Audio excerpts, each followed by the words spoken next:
Many of you in your mind, your comeback chapter, that next stage, that next level for you, it's all about achievement and accomplishment for yourself. Make sure that first chapter in the comeback story is not an ego chapter. Make it a relationship chapter, and everything changes. Repair those relationships, reconnect, deepen, and that's the turn of the book.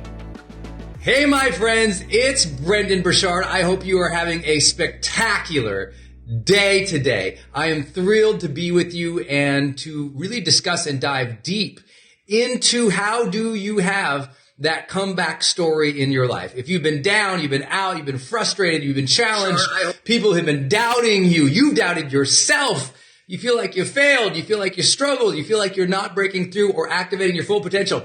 Bam! You're in the right place. Welcome, because this has really always been about me coaching you to your highest levels of potential and performance in everything that you do. I'm just here to deliver. I've got huge ideas for you on how to dramatically improve yourself. You know deep inside that you have more potential.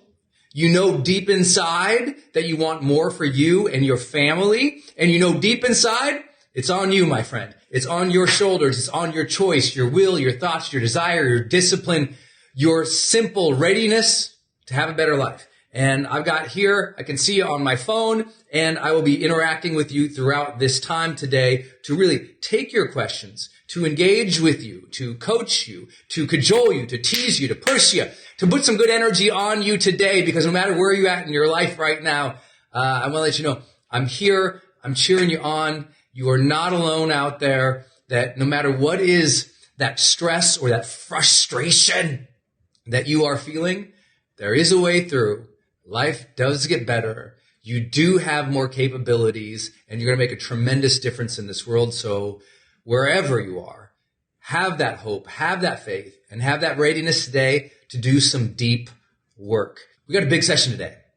I have been preparing all morning to really deliver 10 big ideas that can help you get your mojo back, get you on track, help you achieve more faster, help you do it this time with a little bit more speed and sanity so that you can live the extraordinary life you and your family deserve and expect.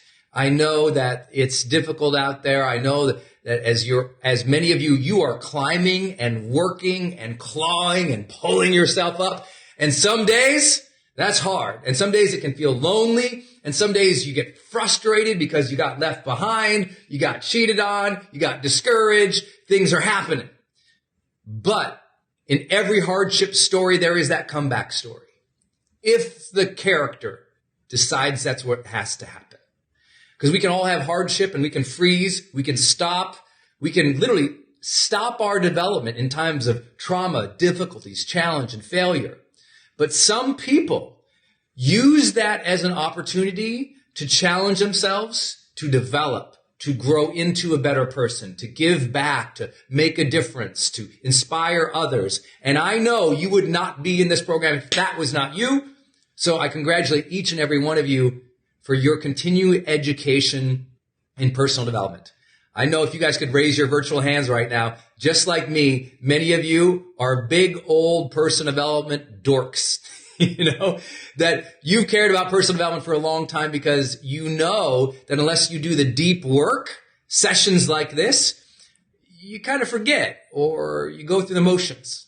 You are getting new momentum, new insights, new habits. And I know that sometimes what I share, I hope, is common sense in personal development. But you and I both know common sense is not always common practice. And just being here and working on yourself can revivify your life. It is that touch point with personal development on a consistent basis that makes us look at ourselves and be honest and decide to do better. And if today is that touch point where you just go, oh yeah, you reminded me of a few things, I'm ready to go again, then I feel like I served our mission today. I know we're all here to experience what we call that high performance experience of life.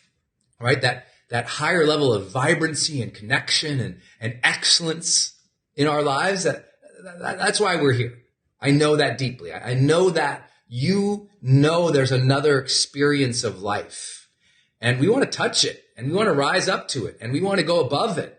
And that's why we're all here. So I take it seriously, your time and your energy and your effort. It's why I prepare so much for these and why we do such a hard, strong effort. The challenge is, how do you reach it and how do you sustain it? So today we're going to take on a very personal, I think this will be a very emotional session for some of you, because it's time to take a look at where you've been getting discouraged.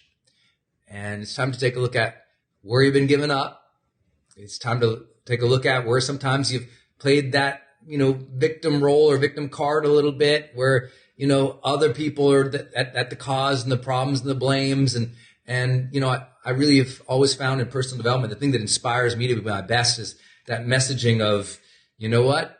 Sometimes self-awareness has to be matched with some self-reliance, and we got to pick ourselves up by the bootstraps. I still don't know what that means. I have no bootstraps. We all take it upon ourselves to rise back up to our best selves despite the setbacks. And some of you have been writing in saying, Brendon, I've had so many setbacks in these last 6 months or last 2 years, even though there's momentum. And even though I know there's opportunity, I feel like I'm not making that transition. I'm not making that switch. I'm not feeling as confident and as ready as I need to be to really change and really rise at this moment. So today is, how do we take your discouragement into that comeback story where all of a sudden you're winning? Where all of a sudden you feel like you are hitting on all cylinders in your life, where you're not going through the motions, you're not frozen, you're not stopped, you're not placating, you're not being sorrowful, but rather you are being strong, you are being confident, you are moving forward, you are making your dreams happen, you are staying more disciplined than usual, and ultimately, after that amount of discipline, after practicing those high performance habits, after doing what we shared today, these 10 things I'm going to teach today, you will find yourself climbing back up, and there'll be a new momentum in your life that you absolutely earned and deserve. That's the promise of today's session. We're going from discouragement to comeback today, ladies and gentlemen. We're going from kind of going through the motions, hoping to make it, to crushing it. And I am here to be your coach. I'm Brendon Burchard. I'm your certified high performance coach for the day. And my job is to lift you to that higher level. So let's do the work. First concept today is the idea that we all know where we're off in life. So I'd love for you to start with a real motivational thing here and just kind of be honest with yourself for a minute. Are there any places or any areas of your life you've been kind of frozen in fear? Or if you're honest, you've been holding back? Or if we're going to be truthful, you're not moving ahead as you know you're actually capable because you just got discouraged or hurt? Is there anything you know you should be doing, but you're just kind of like arms crossed? You're kind of observing the world doing it right now, but you're like, well, I'm not any good at that. Or I don't deserve that because I screwed up in the past. And is there any way that you're still the one holding yourself back? You're the one who's torturing your own self with negative thinking. I like to begin and just kind of check in sometimes, Some of you, you're so hard on yourself. You're so hard on yourself. And in fact, many of you, you've been living in fear or discouragement or self-hatred. And that's kind of, I know it can feel like flippant for some virtual coach to tell you here today. I get it. But many of you know I've been through my own depressions and suicidal thoughts in my life. And I've been with literally thousands of people who've experienced just such trauma and difficulty in their life. And they kind of gave up. And sometimes giving up looks different to different groups of people, right? Sometimes giving up, what that really means is someone's stubborn. Sometimes someone's given up, and what it really means is they're just people pleasing to avoid their own reality. Sometimes they've given up and, they're trying to be such a great person over here for these group of people, but they're dying inside because they're not living their truth. And I know that we've all been in that story a little bit, and it's hard. And some of you, you're so hard on yourself, even though you're the high performers. And I bet many of you, you're watching this, and you're the one actually in your family, your community, who's more dedicated to personal development than other people. So it's almost like, I know I'm preaching to the choir, and I know we don't have a bunch of sorrowful people out there and sad stories all over the world. Especially with this group, you guys are high performing, you're going for it. But I also know that we have that dichotomy in life. There's only two narratives in the human story. One is struggle and one is progress. And there's always, even me, there's parts of my life where I'm struggling so much. Sometimes I'm frozen, or I'm slowing down, or I'm sucking at my discipline. Some of you know that. And other times you're like, no, I'm progressing. I'm doing great. But we're progressing and doing great in maybe work, but you're really dogging it in your relationship. And what I want to share, and the reason I set this frame this way, is because I want you to know that's normal. It's just normal. If you are struggling in some areas of your life and you're frozen there, you stopped there, that is normal. Stop hating on yourself. Stop beating yourself up. It's part of the human narrative. And now we just have to decide to turn that page and start that new story of progress today, right? It's okay that if if your last couple chapters in life sucked, that's normal. There is no one here watching this who hasn't had a couple chapters that sucked, a couple parts of their life that they didn't like, some negative experiences, traumas, difficulties, people screwing them and just being awful. We've all had that. Everybody has had that. The difference is some people hold on to that forever and they stay in that chapter and they never write the headline of the next chapter and start writing the next chapter and step into the future. That's the difference maker. Everybody has the story of struggle. Everyone has the difficulties. Everyone has the traumas. It's that some people say, okay, enough with this. Enough. Let me reset now. I am tired of being stressed, tired, and fearful. I'm tired of that story. I'm tired of holding back. I'm tired of not living my life. I get it. My childhood wasn't great. I get it. These people laid me off. They fired me. These people stole from me. This person broke my heart. Okay, you all got that story. No more living back there. No more living in the past. If we're going to accomplish anything today, it is a demarcation line from the story of struggle and discouragement, the story of fear, the story of sadness, the story of victimization, the story of freezing and fearing, and it is the beginning of a new chapter. You must raise your hand as you watch me right now and say, okay, Brendon, I hear you, brother. New chapter. Let's go. If you can't make the decision to commit to starting a new chapter, you'll be forever reading the old one. So today is that new day. You must begin this session with that fire in your bellies. I know you got it in your heart and in your soul. There still is a fire, even if it feels like sometimes somebody threw a wet blanket over your fire. Even if you feel like, that the passion has been extinguished because you got hurt. No. New chapter. Type it down below. New chapter. Let's go. New chapter. Let's go. Type it down below. New chapter. Let's go. That has to be where you and I start your coaching today. It has to be. It has to be. I know the passion got extinguished sometimes. I know your feelings got hurt sometimes. I know they stole, cheated, lied, and judged. I know it hurt. I know they took advantage. I know you fell. I know it wasn't fair. That's fine. Old chapters. What's the new chapter? That's what we have to work at. The comeback story begins with writing the new headline and the first couple paragraphs of the future, unencumbered by those last 300 pages, my brothers and sisters. That's it. New chapter. Let's go. We have to have it. We have to have it. And I'm not here just to be the motivational guy in your life. You know I went through this in deep, difficult, dark, horrible ways in my life. From depressions and suicidal thoughts to many of you were with me in 2011 when I got my brain injury. And I had a horrible 2 years after that. Horrible. Horrible in every possible way. My physical, mental, spiritual, relationships, finance, like everything just was so discouraging and hard for 2 years as I'm trying to overcome this brain injury. And it was just like everything was just so hard. It was like I was trying to crank this thing. It wouldn't click, for 2 years. It wouldn't click. So I don't just mean to hype you up, but my hope is that you can say, okay, there's got to be a demarcation line. There's got to be that turning of the chapter. And if you will accept that today, then these items I will share with you could change your life.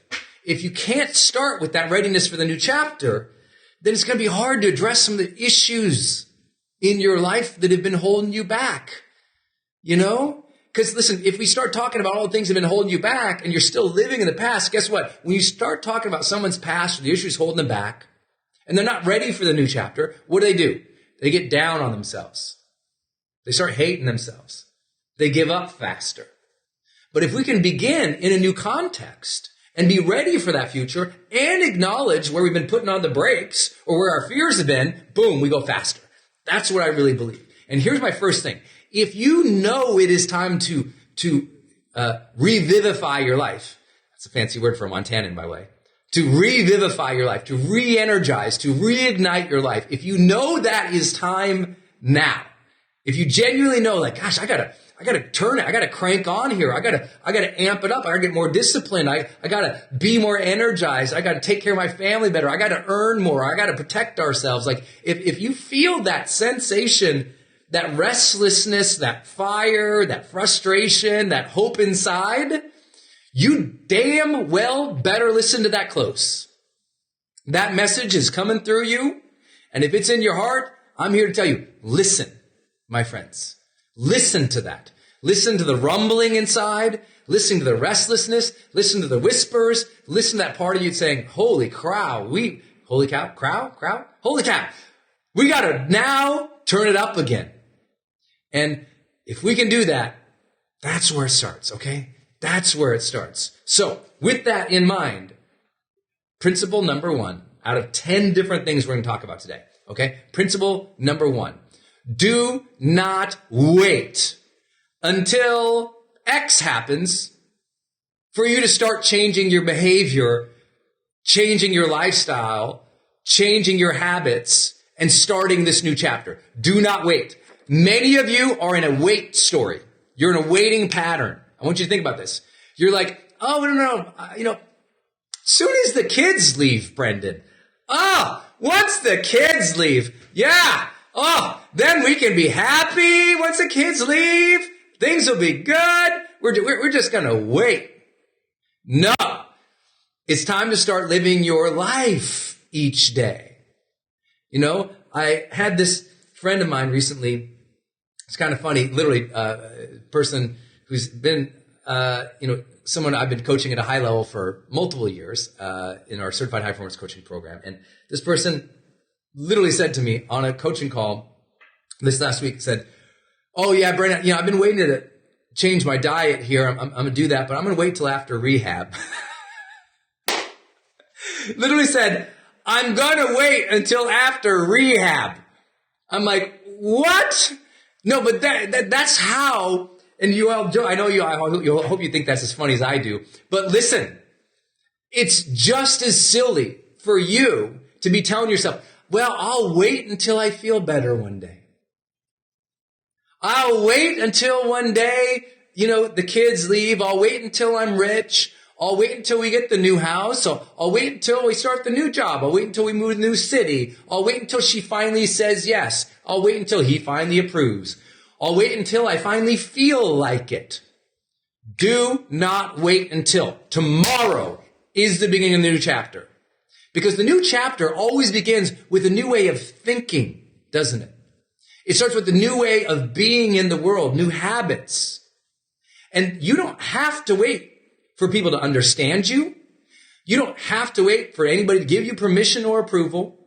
Like, you have to accept it's on you. That's where this begins. The comeback story happens when you go, it's on me. It's my choice. Here we go. Tomorrow I'm going to start speaking to myself in healthier ways. Tomorrow I'm going to start eating healthier. Tomorrow I'm going to start working out more. Tomorrow I'm going to protect my time more. Tomorrow I'm going to value my wellness more. Tomorrow I'm going to do my art more. Tomorrow I'm going to be happier and more connected. It's a choice. It's a choice for you. It's a choice for you. Got it? Like, at some point you have to go, I don't have to wait anymore. Some of you are waiting until you earn something, or you're certified at this, or you get promoted to that. And what I'd love for you to do in your own honesty today is ask, where have you been waiting? Like, what's that thing you're like, well, I'll do that someday. Because listen, the more that you are waiting on, the more that restlessness inside is activating. The more that you're waiting on, the things that you know you need to be or do or create or move towards, the more of those, they stack up an internal dislike. You start feeling like your psychology goes, well, I want these things. I know they're important to me, but I'm not acting towards them. And what it does is it erodes your self-trust. Do you know why so many people say in the chapters of discouragement versus starting the comeback story? Because they're still living in self-distrust. And a lot of that self-distrust isn't because they're a bad person. It's because there's a part of them that's waiting. And their mind and their body in the background is saying, hey, Brendon, do these things. And my mind goes, I know those are good things and those are the right things. But, I feel bad about myself today. So instead, I'll go watch 3 seasons of something on Netflix. You know what it is. I know those are the right things to do, or that's the right way for me to behave, but I'm going to wait until she's better. You know what? It is nice to be nice, but I'm not going to be nice because look at her behavior. So I'm going to be an ass just as long as she is. And your back of your mind goes, but that's not congruent with who you are. Why are you acting and behaving to somebody else's level and waiting to be your best self? The reason so many people live in the discouragement story versus the comeback story is because of self-distrust. They're not doing now what they know they can, should. They're not being now who they can and should. They are not moving forward like they know their potential is capable of. And inside, it's like every single thing that you're waiting on that you know you should do is one more layer of distrust in your identity. And you stack up enough waitings on somebody, things they know they should do, waiting to live their life, waiting to speak well to themselves, waiting to start the diet or the nutrition plan or the healthy activities, and their brain starts distrusting themselves. Says, you know what, I can't count on you to do the things you know you should do. I hope you guys get what I'm talking about. It's a way of hurting ourselves, is waiting. The longer you wait on the decisions or forging the character that you know you should do, the more hurtful it is to your character and your identity. Now, I know some of you come here for a lot more motivation than that, but I do believe that my role as your virtual coach is sometimes to have you look at yourself and be honest here. It's hard to start your comeback story if you can't trust yourself to wake up tomorrow and do the things you know that are right for your life. That means some of you, you've been waiting to have that difficult conversation with your spouse until never. Some of you have been waiting to ask for that thing you dream of at work until never. Some of you have been waiting to start that business or that new book or that new endeavor until never. Now you tell yourself, no, until you know these things. And what you're telling yourself is, I'm going to wait until all the perfect things completely line up. When it's all perfect, then I'll go. And your brain goes, you are so full of crap. You know you're waiting because you're scared or you're mad at yourself or you don't trust yourself. So what are you doing here, brain? You're lying to yourself, and then your heart, your spirit knows you can't trust yourself, and that's why you're not being more decisive in starting the new story and the new chapter. And listen, I know I'm teasing a little bit here today, and I try to poke fun a little bit, but I spend my life with people who are literally paying $500,000 or more to work with me. And I cannot tell you how many times this is the issue for them. And you would think, oh no, if they can afford that, they must not have this issue. I'm here to tell you, everyone has that issue. The people who I coach on the covers of magazines, my friends, they have this issue.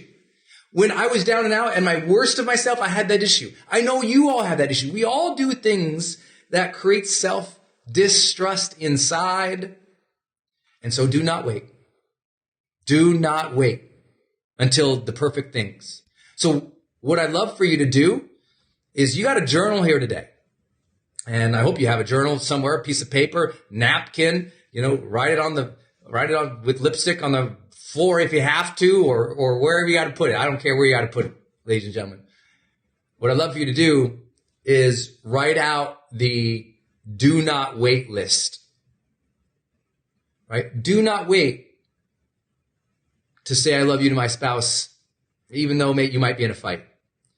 Do not wait to start writing that book until you're rich and you have all this time. Do not wait to create a better relationship with the kids until they're more mature. Do not wait. Have that do not wait list, because it's a hard one. And I know I can see it. I was like, do not wait. And it could be simple things, dream things. I literally wrote one time, maybe a couple months ago, I wrote, do not wait to move to the place that you would love to live and create every day. Do not wait to get yourself healthier just because, you're busy. Do not wait. I think a do not wait list can be really great. Really great. Really great. Don't wait until everything's perfect, my friend. The new chapter, that's today. Discouragement story, comeback story. Comeback story starts with asking, where have I been waiting? Because my body, my mind needs to trust itself. I need to trust myself to take action towards the things that matter the most. That's principle number one. Principle number two. Here we go. We've got to go from victim to role model. The biggest shift in many people's lives, the ultimate comeback story begins with this one. It goes from, you know what? They took advantage of me. This wasn't fair. I don't like them. It was just, terrible. And listen, I am not here to say that what you have been through in your life was not significant, awful, tragic, hard. You know what? I hate when people do that. They try to say, oh no, what you've been through, that's nothing because everyone else went through all these other things. No, I appreciate the perspective, but if you had a hard time in your life, you had a hard time.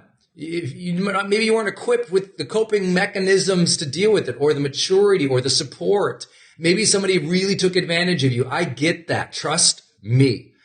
But I'm here to say there is a mental shift that goes from victimhood to survivorship, but then to being a role model. The greatest comeback stories happen when someone goes, you know what?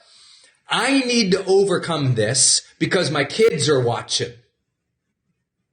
I need to overcome this because my team's going to see how I deal with this. I need to overcome this because everyone else is expecting me to blame, stop, and freeze. And if I rise up, maybe I can be a story of inspiration for somebody else, even if rising up is so friggin' hard. Even if rising up is so hard, I know that rising up might inspire someone else. Because if you can't inspire yourself for yourself, some of you will do more for other people than you will do for yourselves. Isn't that true?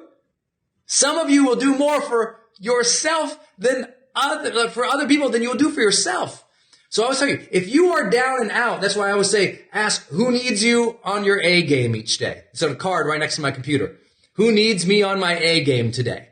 because I will do more for other people to serve other people than sometimes I will. I can be very believe it. People are like, wait, Brendon, did you just say you can be lazy? I'm like, I can totally be lazy.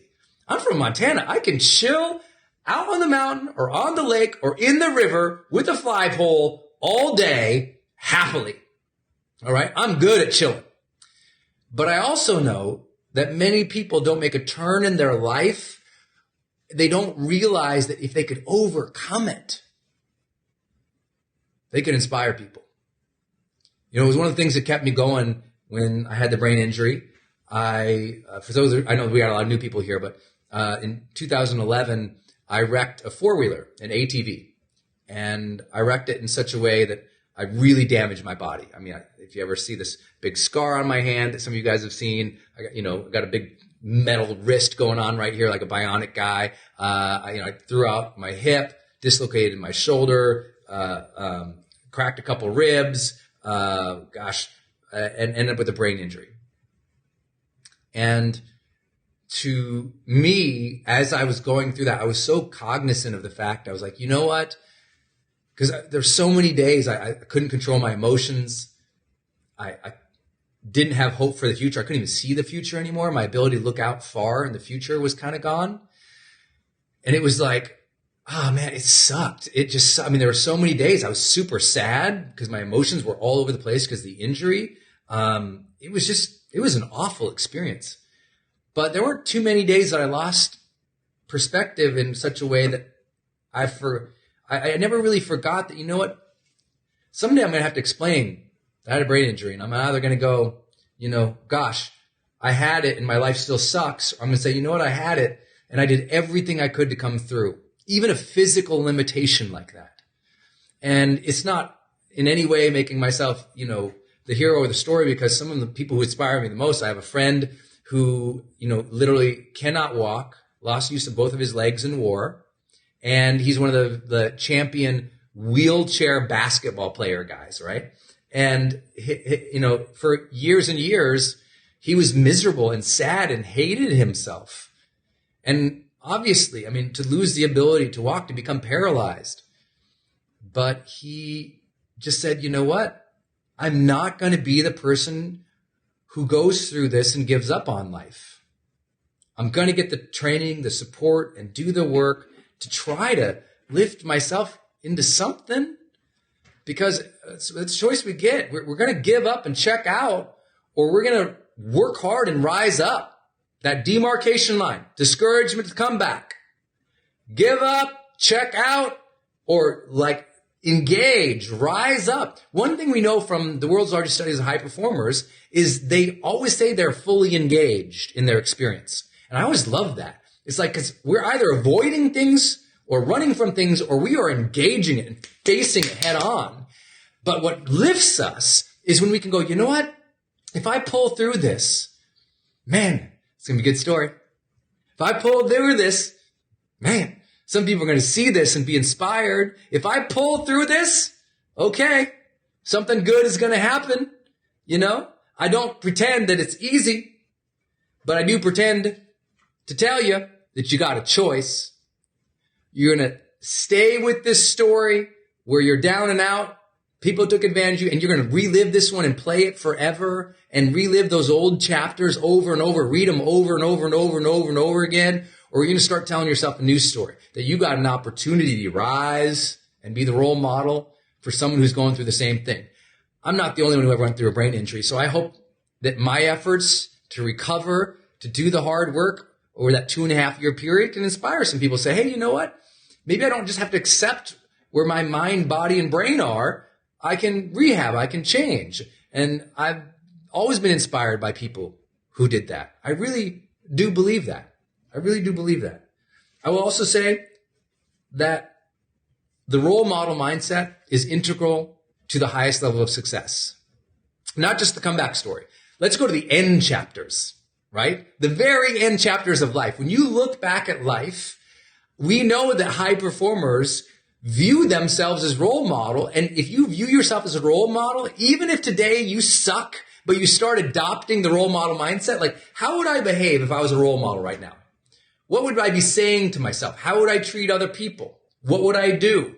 Even if when you just are starting or you are down and out, you can step into the role model mindset. Step into the mindset that says, the way I live my life can serve as an example. The way I live my life can serve as an example. The way I live my life can serve as an example. And if I can step into that, then just maybe I'll work a little harder to change. Because you'll do more for other people than sometimes you'll do for yourself. If you're going to do something for yourself as you're evaluating those old chapters, my friends, here's one I'd love to give you. I would love to say, forgive and just set some new standards. Forgive and set some new standards. What do I mean by that? Well, I think, you know what? If you've been discouraged and you've been down and out, fearful, stopped, blocked, you're probably holding on some negative feelings for yourself and other people. You know? And it's by holding on to that it's hard to break through now. You know, it's being weighed down by that old stuff. It's not allowing you to break through now. And sometimes real transformation begins with forgiving yourself and other people. It doesn't mean you justify it. It doesn't mean you approve of it, because maybe you did something that was stupid or someone did something stupid to you. But forgiving it and letting it go. For those of you who've been to High Performance Academy, you know the power of this. It's like when you let go of all of that you're holding on to, from the self-hatred to the social judgment of others, and you can step into a more free moment now, everything shifts. And here's what I tell people. I'm like, the reason a lot of people don't want to let go of the past because they like to hold on to that. But when you shift into the role model mindset, it kind of goes like, oh, wait, I got to look at this a little differently. And here's the thing. Instead of being discouraged by the past, adopt the learning mindset that says, got it. Okay, I learned this from this situation, so here's the new standard, right? Last time, I allowed somebody to walk all over me, and you can live in that past. They walked all over me. I'm a victim. Woe is me. That was awful. Which, hey, all that's true. But if you live there, life is not good. Or you can say, okay, they walked all over me. New standard, I never let someone walk over me like that again. I take back command of my own life, my own personhood, and I'm going to live my life as the truth of who I am without bowing down or trying to live someone else's permission or projection of that. And that's a big change for people's lives. It's a big change. So let's find, what is it that it is time for you to forgive? Like, what is it? It's just time for you to forgive it. You know? I don't pretend it's always easy, but there's plenty of tools out there. I think there's a YouTube episode I did one time called How to Let Go. How to Let Go. It's a powerful one. But I love to combine these forgive and set new standards. And forgiving yourself is primary, and setting new standards of behavior for yourself is also primary. And if I can take a minute to share a story with you all. I don't usually share. I think I've shared it 4 or 5 times at High Performance Academy in the last decade, maybe. But it's an important one to me. You know, when I was a young kid and was in a relationship that many of you know kind of had fallen apart. It was the girl thought I was going to marry when I was in high school and college. And then in middle of college, she had cheated on me. And that spiraled me down into first, discouragement and hatred and anger, and then into depression, and then into suicidal thoughts. And then I had the accident fortuitously that kind of changed my life. One of the greatest things I still feel like literally in my life, one of the greatest scenes of my life and moments of my life, when I look back, that I'm so glad I did, and was one of the hardest, scariest things I did, especially as a young kid, was after I survived the accident and I healed. When I went back to school, I called her, the girl that broke my heart. I called her, and she was at a sorority. She was staying at a sorority, living at a sorority, and I called. I got somebody. They went and found her. She came to the phone. who is this? And it's Brendon. And she was like, I could just hear the silence. I said, hey, don't hang up. I've been in an accident. I'm okay. But I wanted to say something to you and apologize. And she goes, what? And now remember, she had cheated on me, but I also wasn't playing victim in the sense of I had realized too, I wasn't a great person. I was a 19-year-old kid. I didn't know how to be in a good relationship. I didn't know much about relationships at the time. I didn't know much about myself, young kid too. And I'd acted so angrily and upset and hurt and called her terrible names after she had cheated on me, wrote her horrible emails. This was just when emails was coming out. So I felt really bad. My first actions on emails were like calling a person negative, horrible names. Even though they'd done something wrong, I didn't react well. So I apologized for that. I said, listen, my accident has taught me that life is short. And all I desperately want to do is live and love and matter. And I don't want to hold on to the hurt anymore. And I don't want you to do it either. And so I basically explained to her, I want to let you know I'm not mad about anything that happened. I'm sorry for the way I reacted to it. And honestly, I wish you nothing but joy, health, and love in your life. And there was this long silence. And then I heard her sobbing because she shared with me that she had every day read those emails. Those horrible emails I had written her. And that she hated herself. Of course, I had no idea. I was in my own world. We often don't know the pain that other people feel by their own actions. We might not ever see it. They might not say anything about it. But most people, they feel terrible about doing wrong things. They do. You don't know it, but they do. And so what I share with you is that act of calling a person who had done wrong and letting that energy go and saying, listen, I just want you to know I don't have any ill will for you anymore. It was like the most freeing thing that ever happened in my life. We had a nice conversation, nothing amazing, spectacular, but nice conversation, but hung up. But when I hung up the hurt. When I hung up, the pain was gone. When I just let it go, everything was different. But I didn't just forgive. I also set a new standard for myself. And that's why I'm telling you, forgive and set a new standard. Because I forgave and I said, never again will I do these specific things in a relationship. Never again will I allow other people to do these certain things in a relationship. From now on, I will never hold on pain and hurt like that.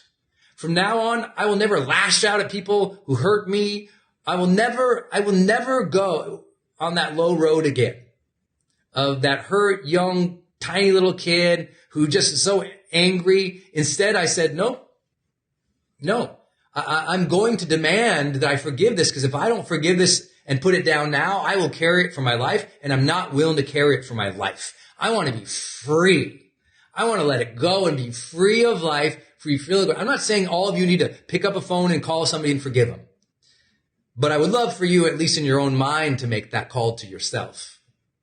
To say, okay, I screwed up. I made some bad choices. I did some bad things. I'm not proud of these things here or there. But I gotta let that anger go. I gotta forgive myself. I gotta move on. I gotta change. And so here's the new standards. The new standards are, from now on, I'm a person like this, and I treat people like this, and I do these things. And that's what I mean. A new standard says, I am now a person like this. So in your journal, write that down. I am now a person like this. Describe yourself. Who are you now? In this comeback story, describe yourself. I'm a person now who is like this. And then write, I'm a person who treats people like this. And then write, I'm a person who does these things, your habits or your actions or your routines. And for me, it was stuff like this. It was like, I am a person who is compassionate and respectful of other people, no matter what they are going through. I'm not going to judge. I am not going to get angry. And I am not a person who gets hooked up on other people's behavior. Because isn't it true? Other people's behavior is always going to be upsetting, frustrating, challenging. Is it true we can always judge other people and hate on other people? But then we're living in judgment and hatred in ourselves. I said, I am not a person who does that. I'm a person who is empathetic, compassionate, understanding, patient, or at least not hooked on other people's behaviors. That was a big standard for me. I will not get hooked on other people's behaviors. Some of you read the 4 agreements, right? You've read 4 agreements and you know it says first agreement. I'm not going to take things personally. Other people's behaviors are not about you. I said that was a big changer. I'm not going to get hooked about other people's behaviors because their behaviors aren't about me. That's about them. So I'm not going to get hurt, angry, or hooked by other people's behaviors. That's my new standard. That was a game changer. Imagine that at 20 years old. I'm not going to get hooked by other people's behaviors. Talk about freedom. Come on, people. That's freedom. When you are no longer hooked on other people's stories and behaviors in your next chapter. Because you got too hurt, too angry, too upset about people's inevitable crap in the old chapters. Think about how angry, mad, and upset you were always about other people in the last chapters. In those chapters where you're frozen, upset, angry, frustrated. How often that happened because it was about other people. New chapter, you're free. Time to be free. That's it. It's time to be free. The standards that we set can free us.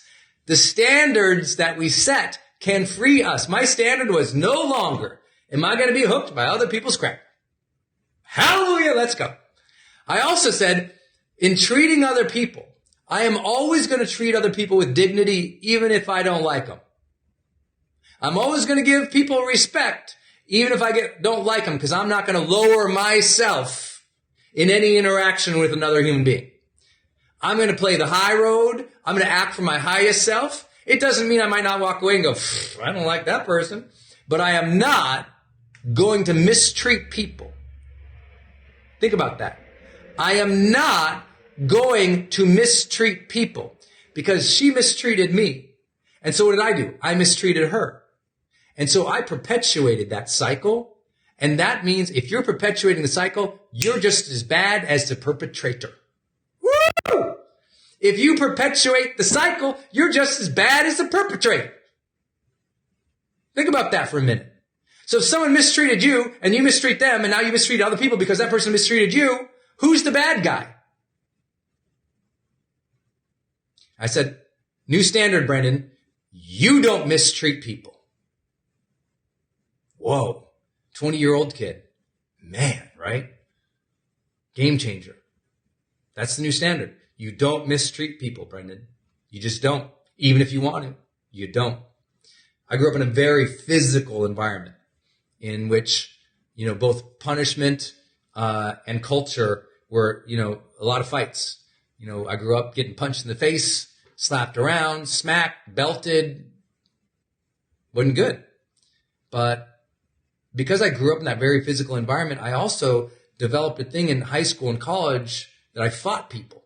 And I got in physical fights very quickly. Someone got upset, I'd get in a fight. I took martial arts most of my life so that I could be able to defend myself or fight at that stage of my life. And I said, I don't want to do that no more. I don't want to hurt people. What is that about? What is it about my ego that I got to hurt people? New chapter, Brendon. You do not mistreat people. Because you know what? If that's the new chapter, you don't mistreat people or overreact to people. Guess what? 5 chapters from now, my friends, you'll be proud of yourself. You'll be proud of yourself that you took the high road. You'll be proud of yourself that you demanded of yourself in the moment to be patient, to be thoughtful, or at least not be hooked. This is the new chapter for you, defining the new standards of who you are and how you will treat other people. I also set new standards for myself. I said, you know what? What are some new standards? I'm always going to, for the rest of my life, study relationships. That's a new standard. I'm going to study relationships because I don't know anything about them. How did that relationship devolve so bad? I didn't even know what was going on. How did I not know how to communicate my feelings? I'm going to study personal development from now on. I set new standards of learning about life so that I could be free of so many of the simple pains of life. Just an idea. Maybe today is the day you forgive yourself. I get that you screwed up. I get that they screwed up. But that was the last chapter, not this one. This one begins with setting the new standards for yourself. That's where it begins. All right. Now, we're going to get heavy. Are you guys enjoying this HPX coaching? I hope that you're enjoying this a little bit. I'm challenging it a little bit. I'm trying to share some of my own stories and vulnerabilities a little bit. I hope that you're here. I hope that you're enjoying this. So get ready for the hard one. Here we go. Tell the truth. It's time to tell the truth again. You so often in the last discouraging chapters lied to yourself and lied to other people. Now all those cheers are stopping. You see the chat roll? Yes, yes, yes. Silence. I'm telling you what, you got to tell the truth. Okay. If you're unhappy in your marriage, clap your hands. No, if you're unhappy in your marriage, it's time to tell yourself that truth and share that with the other person. Listen, many of you guys read this thing, I hope, High Performance Habits. Guess what? Some people don't make it to the end. In the end, that last chapter is called Demonstrate Courage. Demonstrate courage. And what I loved about the research, which I didn't know, courage in the context of long-term success basically means that you share your truth, your real thoughts, your real feelings, your real needs, and you're doing that, frankly, more consistently than the people around you. And that's so easy to do today because most people are suffering in silence. Most people are stagnating in that same silence. Most people feel something, but they don't have the discourage to explicitly share it with the people around them. But the reason people reach high performance is because they tell the truth to the people around them. They say, you know what I really need is? They say, I've been thinking this. They say, I'm really concerned about this. They say, I know it'd be difficult and the timing's never great, but could we talk about this?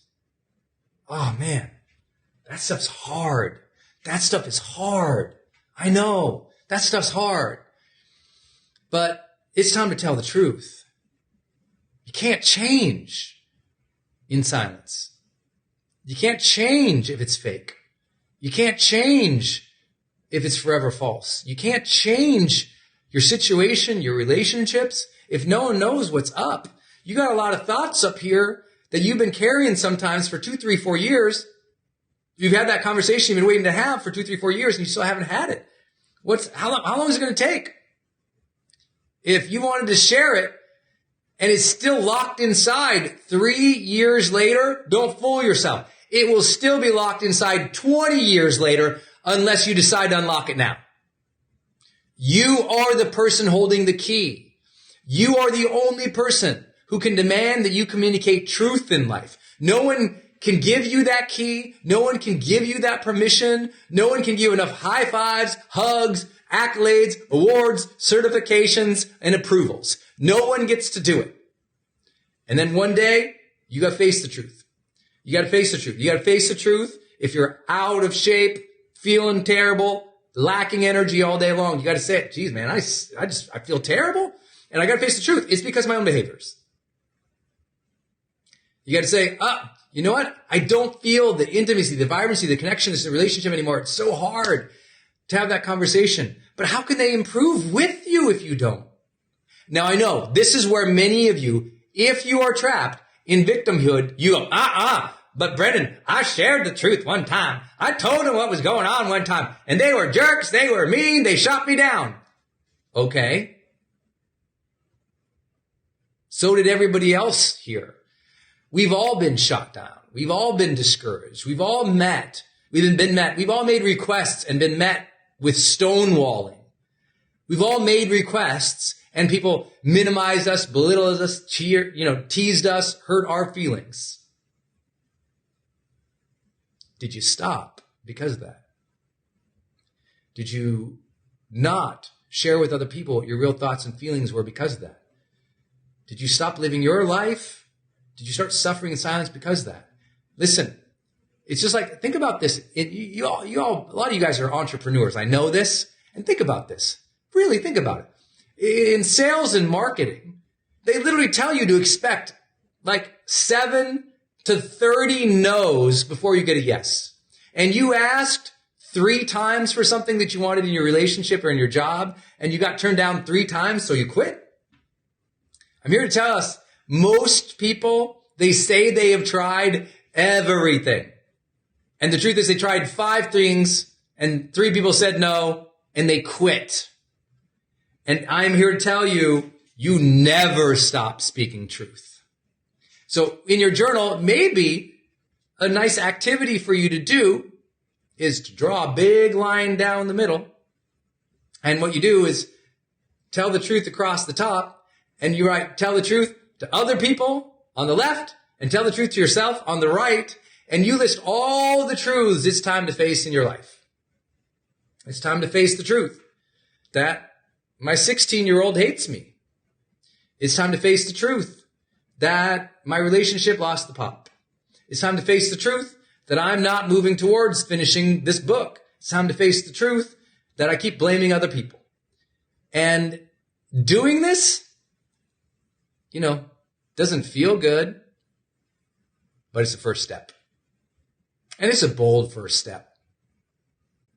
Second step is I want to make sure everybody around you, everybody around you, the haters, the doubters, I want everybody around you should know what your dream, mission, or goals are. That takes real courage. And you know what? It will benefit you. See, many of you know the story from High Performance Habits, the woman who I had the blessing of coaching, who became gold medalist. I loved her story. I asked, what was it that took her from, a good athlete who was doing good at like world championships to a gold medalist? And all she said was, I finally started telling people, everybody around me, I want to be gold medalist. She's told everybody around her, I want to be gold medalist. Told everybody. And I love this statement. I hope I get it right. But she said something to the effect of like, hey, when you start shouting from the rooftops in life what you want, don't be surprised when the village idiots come out and start pointing at you and making fun of you. But the good news is the village elders will often tend to come out and they'll look up and say, you know what, I know how to help her. Or, hey, let's do something for this young man or young woman trying. She shouted it from the rooftops. It's important. I remember when at the beginning of my career, I started sharing with people. I said, I really want to reach more people online with personal development training than anyone has ever done. And I literally just started telling people that. I want to reach more people online with personal development training, not inspiration, not memes. They didn't have those back then. Not cute little videos, like actual training on personal development than anyone had ever done. And, people just came out, whoa, here's how to do video, or here's how to launch a course, or do you know email marketing? Do you know how to do this? Why don't you do a podcast? Do a blog? And they make all these recommendations. And sometimes I was overwhelmed by all of it. But I grabbed a few of those things and I started moving forward. I made all the difference in the world. I told people that was my truth. And it was scary. Who was I? Some geeky kid still, but not some geeky kid to say, I want to reach more people with personal development training online than anyone has ever done. And we blew past that like 4 years ago now. With 20 plus online courses in personal development, no one has been more prolific in the number of hours of training, not entertainment, training online in personal development than we were. And it's not because I'm fancy. It's because I told so many people, they helped me. They shared it. They saw it. They got behind the mission. And so I'm here to, please, in your last chapters, you strove alone too much. And that's why you got discouraged so easy. But when you strive with other people, even on the days you get discouraged, Someone's going to text you and cheer you on. Someone's going to write that email. Someone's going to say something beautiful to you, and you're going to keep moving on. And that's the game changer. Social support can only come from you sharing your truth. Everyone goes, Brendon, no one supports me. I go, you probably haven't shared your truth enough. Well, no, I told them one time. Not enough. Well, they don't like it. Not enough. Social support comes from sharing your truth. Doesn't work backwards. People don't just all of a sudden show up and love you, and then you get to tell your truth. It goes the other way around. Got it? Next big idea. So let me recap where we've been. Number 1, don't wait until the conditions are perfect to start the new chapter now. Number 2, change from the victim mindset to the role model mindset. Number 3, forgive yourself and other people, but set those new standards. Next up, tell the truth. Okay.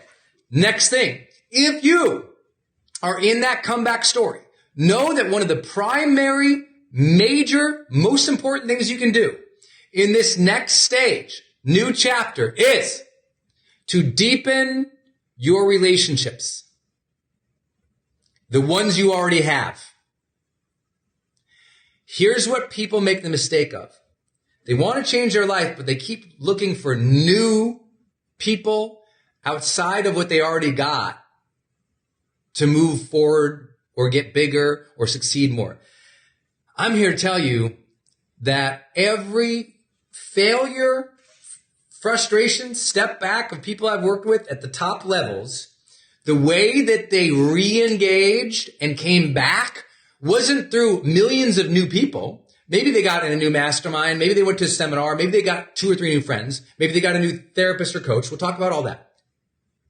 But the primary thing that happened was they repaired and deepened the relationships they already had, and that rejuvenated their heart and their spirit. And so I know some of you are always looking outside of your current friendships. You're looking outside of your current relationships, and you're always hoping that somebody new comes in. But it's like that old story, Acres of Diamonds. You know, the character travels the world looking for wealth and abundance and goes through all this hardship and terror and awful things, only to come back in their backyard and one day to go plant a tree and puts their spade in the ground and finds diamonds in the earth or gold in the earth. So what I tell you is deepen the relationships you do have, whether those relationships, family, friends, or intimate, or those you work with or you lead with. Like, here's what I found. A lot of you all, we have a lot of my members here who are in my high-level masterminds. And I taught this little framework about how, what do you want after you have everything you thought you wanted? So after you got everything you thought you wanted, what is it I've discovered that people want next? And one of the things we all want next, after you made the money, or after you've already had the success, or the white picket fence, or the house, or the kids, or the car, or the job, the career, the following, people are genuinely insatiable. But so what else do they want? Well, here's what they want. Sometimes your next level up is your next level of depth. Your next level of depth in your career, your skill set, your craft, but most importantly, the next level of depth in your relationships. If you're going to have a comeback story, you need to deepen the relationships you have now. Every story, even the unlikely stories that we think is just skill, is not usually that. I'll give you an example. Tiger Woods come back from relative obscurity or hatred or failures in his career, and literally injuries, everything that could be stacked against somebody was stacked against the guy. Everyone said, no, he's not going to win again. No. And then what? And everyone says, oh, it must be his new swing. It must be his new attitude. Yes. And he repaired the relationships in his life. He created greater connections with friends, with his caddy, with his coaches. He opened up and became a vulnerable human. Instead of someone who's always pushing away people, he went deep in relationships again. And that's the untold story. Everyone thinks it's the new swing or his back felt better. Hey, those were contributors. But when you have a wellspring of love to act from, you are more powerful. Stop surfacing over your relationships and go deep, my friend. I mean, deep. Deepen that relationship with your lover, your spouse, your partner. Deepen the relationship with your kids. Deepen the relationship with the people you lead, that you work with. It's scary to do that because you might get hurt. But you know what? What's better? What's better? Living your life in a way that you lived an unlived life, or living your life that you gave your full heart even if you got hurt. I always tell people, hey, if the worst thing I ever did in my life is that I fall in love with people too easily and people have taken advantage of me, oh, woe is me. At least I live a full, open-hearted life. You got it? You got it? Listen, deepen those relationships, my friends. Deepen them. Full heart, full connection. Everyone says, gosh, I wish I had more money. And I go, what would you do with that money? You know what everyone always says, what they would do with more money? It always ends up being one of three things. One, it's material gain. I get more money, I'm going to buy stuff. I'm just going to have a better house, better car, yachts, trains, planes, automobiles, servants. I don't know, something.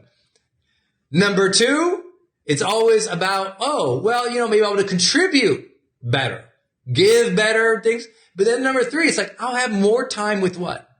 I'll have more time with my family and my loved ones if I had greater wealth. And I'm like, you don't need greater wealth to have more time with your family and friends.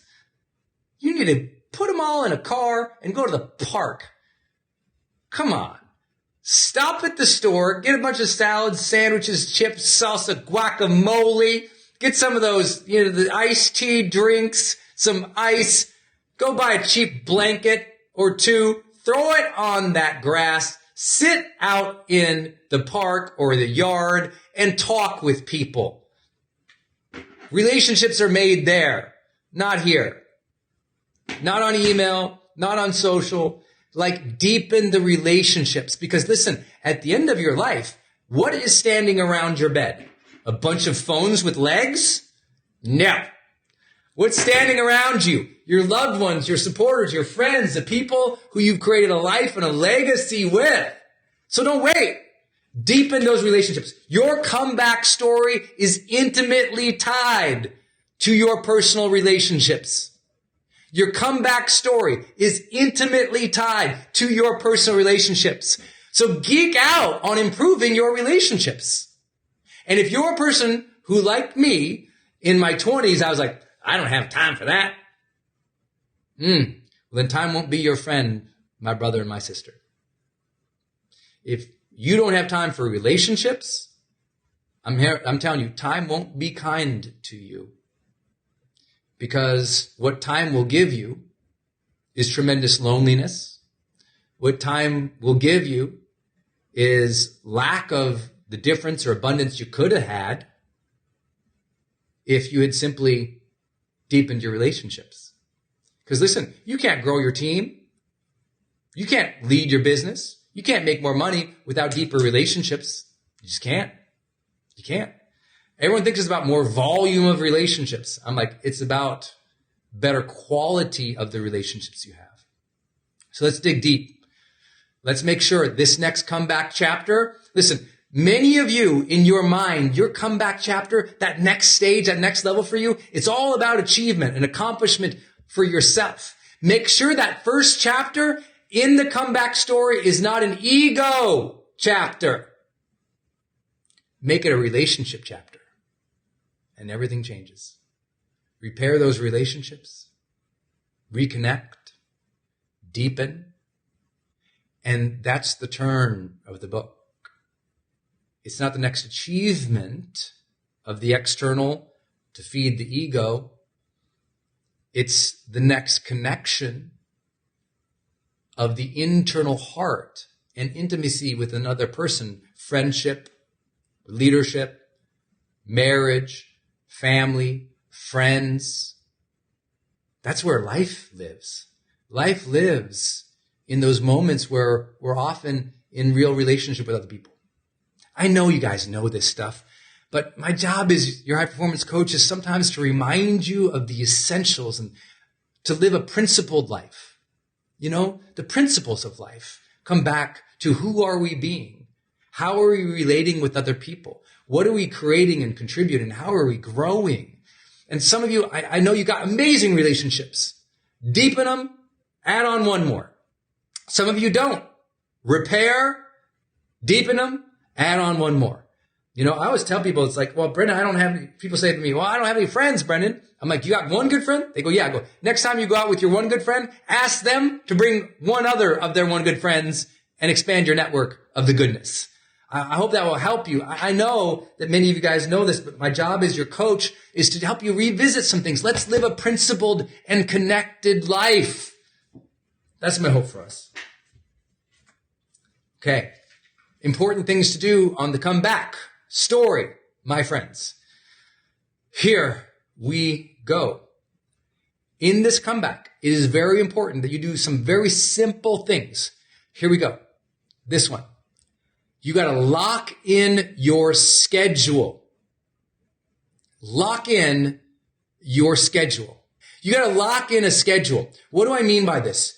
Listen, so much when you are discouraged, you tend to be disorganized. Those go really well together, right? I'm discouraged, so I'm not going to make any plans. I'm discouraged, so I don't want a lot of obligations. I'm fearful, so I'm not going to plan forward steps. Because you know what? When you're discouraged, uncertainty feels more comfortable than certain action. Kind of a mind bender, isn't it? When you're actually discouraged, uncertainty is an easier friend than certain action. Because when you're down on yourself, why organize yourself? You follow? When you're down on yourself or detached from future goodness because you're discouraged, now you don't have that compelling future to schedule into. And what I tell people is when you turn that page, new chapter, get organized. Organize thyself, my friends. Have that date on the calendar in which you are working on yourself. Block that time in which you are moving towards your dreams. Schedule those things that you know are hard, that you must learn and you must master. Look out on that calendar and see that what you are doing is not calendaring. You are character building. My calendar is a reflection of my character. My calendar is a reflection of my contributions. My calendar is my friend. That calendar weaponizes my contribution to the world. And when it is empty, I know I'm discouraged. When it is empty, I know I've taken a step back. When it's empty, when there's no plans, there's very little potential being activated, isn't there? So I got to go, okay, what's going on? I know some of you, very experienced, high performers, extraordinary people. I know what you do. You say, well, Brendon, I actually have a very busy schedule. I've got tons of things blocked and scheduled, but I'm still discouraged. And I say, okay, then what we must do is lock into that schedule. Passion. Blocks of time to do something you are passionate about. Simple things. Like, let me give you an example. Many times in my life, I've been discouraged or hurt or injured or down or sad or frustrated or unhappy. I will lock in a time on my schedule. It will literally say on my calendar, or now in my high performance planner that we have those, it will literally just say, read book. That's it. And I'll schedule in 30 minutes, hour, just to do nothing but read a book. Because I love reading. I lock that in. It's not there once every other month. It's like, okay, I lock that in 3 times this week. For 1 full hour, I'm going to read a book. Because I'm locking in a passion. I'm locking in something good for me. Because we must feel on a regular basis throughout the week that we are doing things that are good for us, that feel good for us, that we engage with, that we like. Woo! When we do that, there's a momentum that comes because each week, bam, we're tapping that rim of our passions. And when you tap that rim of your passions enough, with enough touch points, what happens is like life comes back on you. Breathe. You're like, oh yes, here we go. This is what it was supposed to feel like. And maybe that touch point of passion for you, that's just alone time with your kids. Maybe it's, firing up the video camera or the podcast. Maybe it's quilting. Maybe it's meditating. Maybe it's working out.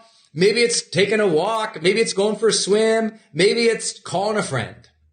I don't know what it is for you, but you better know what it is for you. One of our famous lines in High Performance Academy.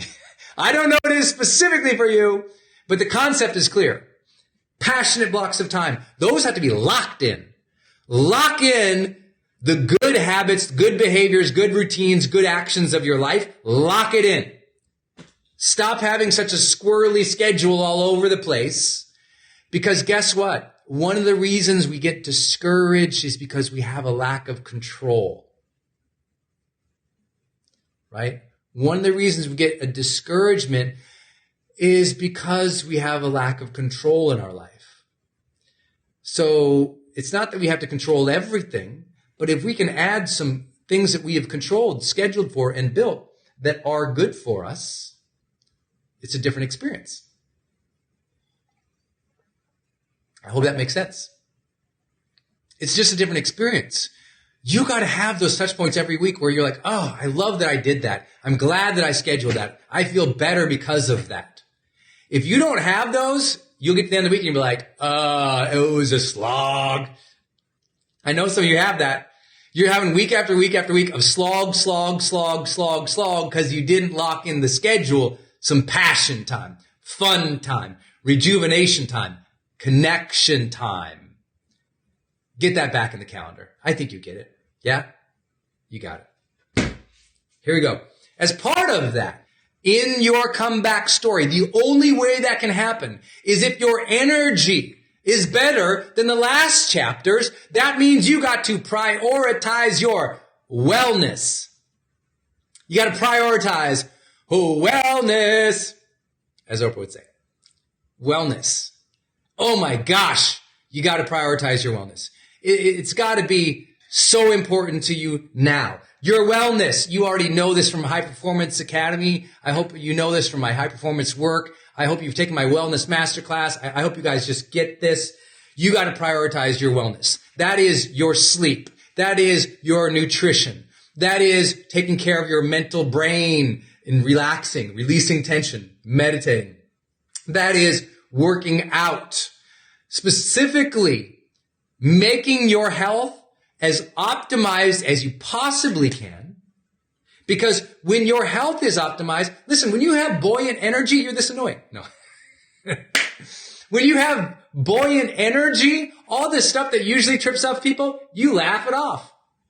When you got positive energy in your heart, your soul, your spirit, your physical body, it's so much easier to meet the world with positivity and deal with the nonsense and the junk out there. Wellness, so important. I know, listen, here is what people do with wellness. Listen, watch what happens. Watch two of these cards come together in a magical truth about life. Here we go. Mixing it up. Watch what happens. We know we should do this, but we do that. Oh, I'll get healthy when I have more time or money. Oh, I'll get healthy or I'll sleep more when the kids are gone. Oh, I'll get healthy when I finally make enough to hire that organic chef who will come over and make me 3 meals a day. I mean, oh my God, all the things we tell ourselves. Oh, I'll sleep well better. I'll eat well better. I'll work out better. When? No, when? Yeah. Tomorrow. Let's go.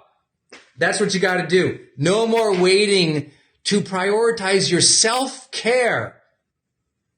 Listen, if I could reach through and grab your brain and switch it, it would be from that striver mentality that will strive at all costs to wreck your body. And I would switch that brain into self-care mode. Every great athlete who achieved the greatest things. Listen, if you haven't studied like Tom Brady's book, I think you call it TB12.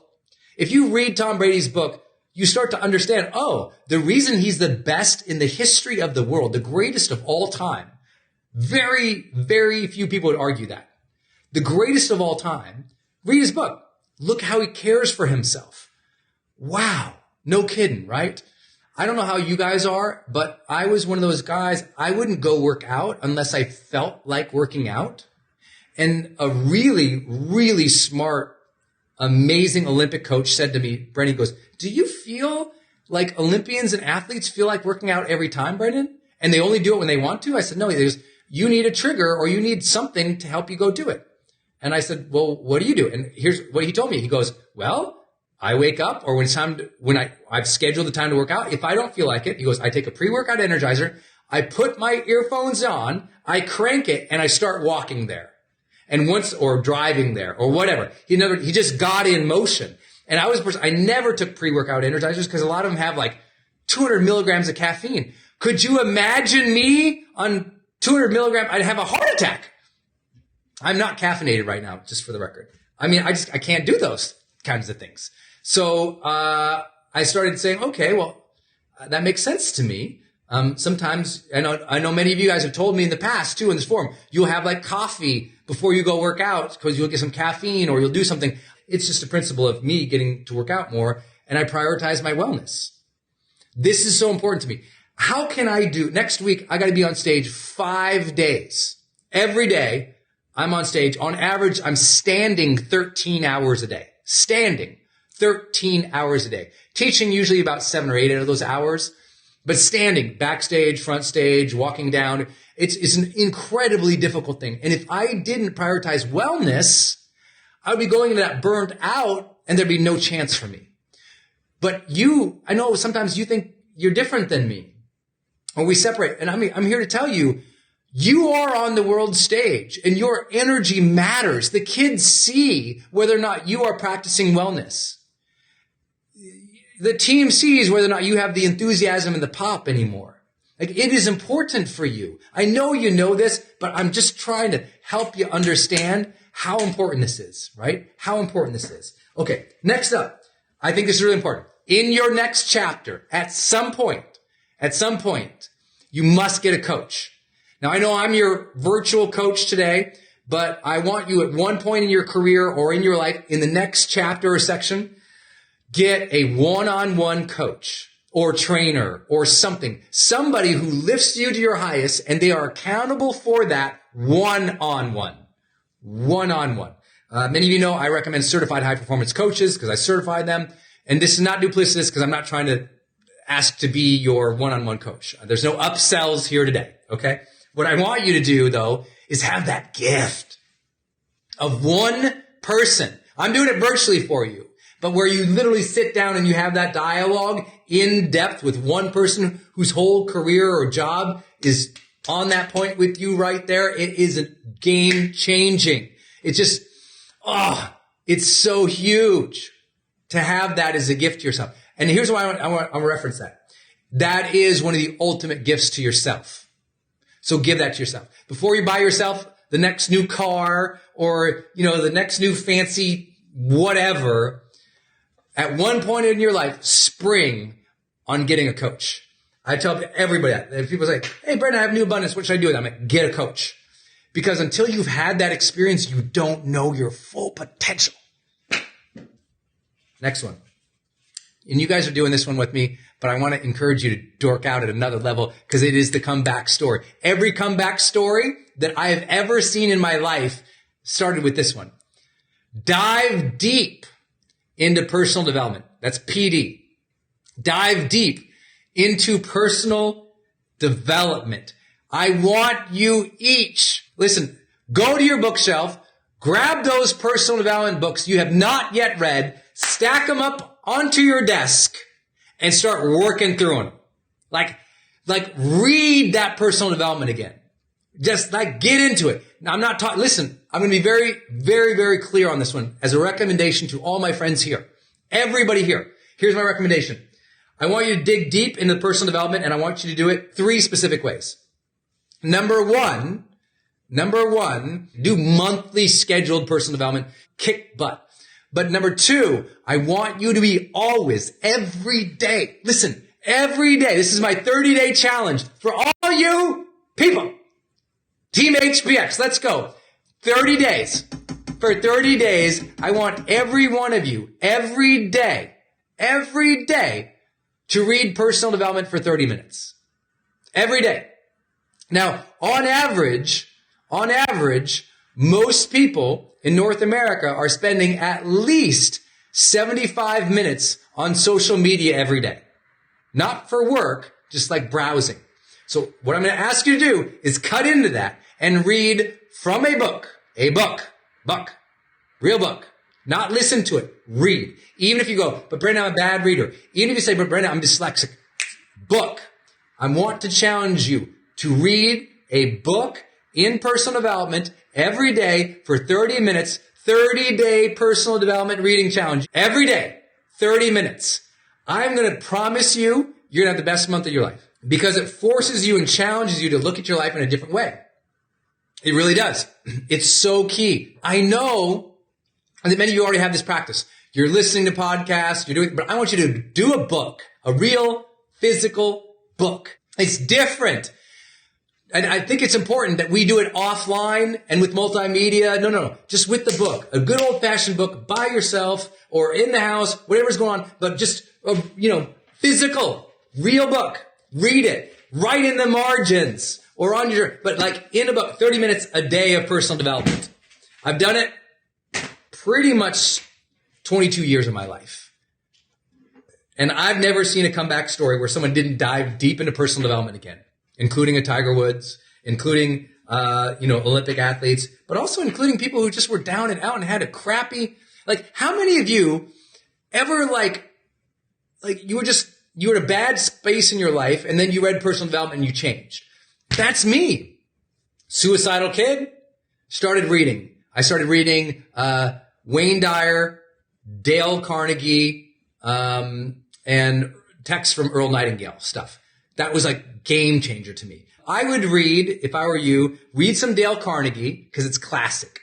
Read some Dale Carnegie. Anything from Dale Carnegie, read it. Okay? Anything from Dale Carnegie, I would absolutely read that. For personal development, I deeply, deeply loved, for me at that stage of my life was really important. I read The Tao of Pooh, and that's Taopooh,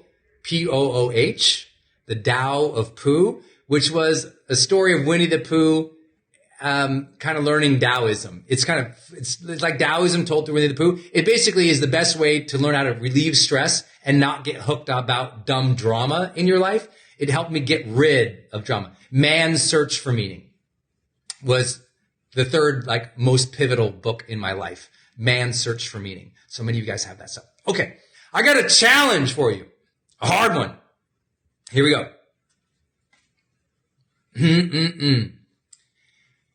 In this next chapter, screenshot, put it on your wallpaper. Be decisive and confident this go around. One of my favorite things to teach leaders, and I know you're leaders, you're going to be leaders. You have the opportunity to lead. Listen, leaders who make big decisions in their companies often do not have all the information they need to be decisive. It's that famous story of let's see, who was it? Of Jeff Bezos at Amazon saying, hey, at Amazon, we tend to make decisions to move forward. We might only have 40% certainty or 40% of the data, and we've got to make the call and we move. That's decisive. If you keep waiting for all the information, you won't be decisive. Be decisive and confident. Now, here's the thing. When you've been discouraged for a long time, that's hard. When you're discouraged, you don't want to be decisive. That's why I need you to be decisive. It will break you out of discouragement. It will teach your brain to go, oh, shoot, she just did it. She's moving ahead. Let's go. Holy mackerel. She did it. She made the decision. Whoa. You will wow your own mind and brain, Team HPX. That's what's going to happen. Wow yourself with your decisiveness. You're going to move? Decide. Going to change? Change. Going to start the thing? Start the thing. Going to do this? Do it. Be decisive on it. And then, most importantly, confident. Remember, Confidence means you believe in your ability to figure things out. But also, what I want you to really get into your heads, listen to this. Like, you heard that old thing, like sometimes you fake it till you make it. I never liked that. But there's an essence and a kernel of truth, and that's why people still say it, is that sometimes you just got to show up and be confident and do the thing. Even if you don't know how it's going to turn out. Even if you don't know exactly what to do, you can be confident in self that you will figure it out with enough time, energy, effort, mentorship, learning. So what I encourage you to do is be confident. Like, listen, it's so hard for you guys because not all of you have known me for a very long time. And I was not a confident person when I was younger. And the whole idea, for example, of me, when I started my career, they wanted us to go to networking events, and a networking event was my, kryptonite. I was like, no, I don't want to, what? No, I don't want to go in a room of scary people. And what I had to do is learn to walk into the room confident that I would make a connection with one person. I was not trying to, listen, confidence should be simply metered. And what I mean by that is, listen, I didn't say I'm going to go to that networking event and everybody's going to love me. It wasn't like that at all. I didn't think I had to win the room. I didn't have to go be the life of the party. I said, I'm going to go in this room and I'm confident I will make one connection with one person that feels real. In other words, confidence will more easily come to you when you don't try to bite off more than you can chew, when you don't try to win the world, but you try to do one thing and do it well. So if you're going to start your business, do it confidently. Pick one thing and do that thing well. Do one thing well. Connect with one person well. It's like, stop thinking you have to be perfect or win the whole world, because that's intimidating. But you can be confident in your ability to figure things out or connect with one person. I know you can. Confident. I want you to lift that chest, take that breath in, walk in, smile, even if inside you're a little scared, and then tell people, hey, how you doing? I'm a little scared, but I'm really excited to meet you. That's it. How easy is that? It's just being honest, right? It's being honest. Confidence says, I am good with myself. I am okay because I believe I will figure it out. And the more that you believe you'll figure it out, the more you will try to figure it out. The more you figure it out, the more confident you will get. The more confident you get, the more you'll try to figure new things out. The more competence you'll get, the more confidence you'll get. We talk about it all the time in high performance studies. The competence-confidence loop. I want you to approach this next stage confident. Read High Performance Habits. What was the one differentiator in all of the research across all 6 habits? The last chapter, I hope you got there. The last chapter said, the funniest thing is, all of these habits are amplified in their effectiveness when a person is more confident than another person. Now, it doesn't mean they're better than another person. It just means they'll rate higher and improve each of these. You improve these easier and do these easier when you come from a place of self-trust. That confidence says, I'll believe in my ability to figure things out. That's it. That's what matters. Last big idea. Okay, here we go.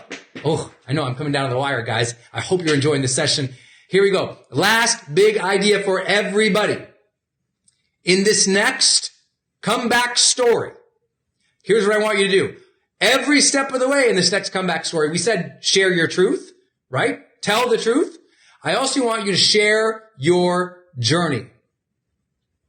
Because last time when you were discouraged, you didn't tell anybody because you were waiting for the accolade, the payoff, the trophy before you celebrated and talked about it and told people what you were laboring towards. I want the people around you to see, hear, and feel your journey.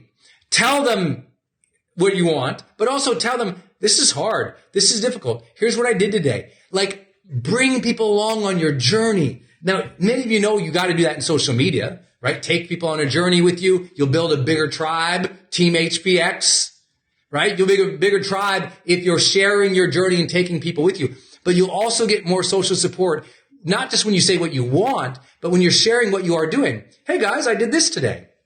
I tried that. I'm down because this didn't work. I'm struggling here. Like, you've got to start sharing the journey, not just the payoff. Many of you only talk about your stuff when it works.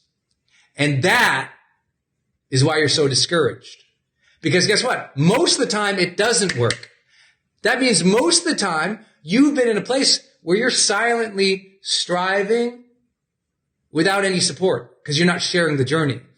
More of you sharing the journey, not just social media, with your family, with your friends. Let them know. Stop trying to be perfect, because trying to be perfect is why that first chapters often were so marked by discouragement, being down, being frustrated, being hard on yourself because you thought you had to be perfect. But the more you share your journey, the more you realize, hey, it's okay. I don't have things figured out. Look, no one's judging me. I shared that I suck at this. I'm trying to do that. Everyone's cool. Hey, life is good.